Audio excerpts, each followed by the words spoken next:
This week, I watched my car of 15 years being driven away. And even though I have this great new electric SUV, I was still sad.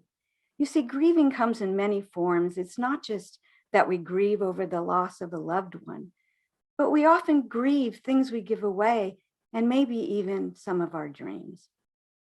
Hi, I'm Marcia Reynolds, and in the past year, I've worked with many clients in transition and even executives who are having to say goodbye to some things, but they're not recognizing their grief, and their emotions are sabotaging their communications and their relationships.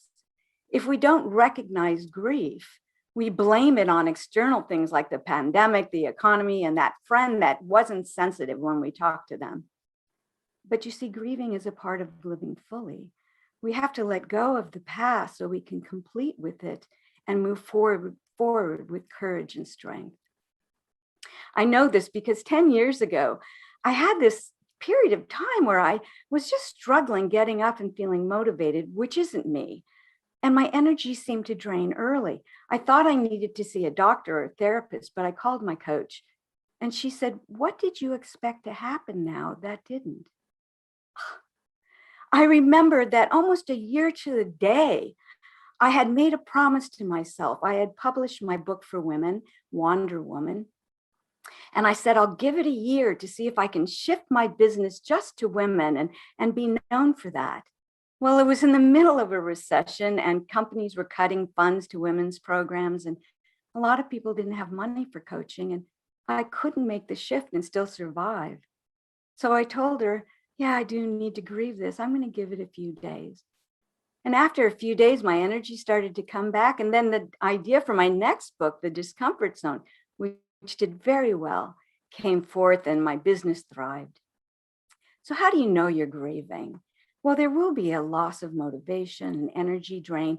Maybe you get triggered and angry by little things, both at home and at work. So ask yourself, what has changed? What didn't happen that you expected? What did you have to say goodbye to? And then find a friend that you trust won't judge you. Talk to them. Just say what's going on in your mind, and maybe even you can cry, because you see, crying washes away the past so we can see forward more clearly. And then you can look at what's great in your life right now and maybe even dare to dream. So sadness is a part of our life. And if we allow it to just wash through us, our energy will come back. You can find more tips in my books. I've listed them below. And visit my website, covisioning.com. See you next time.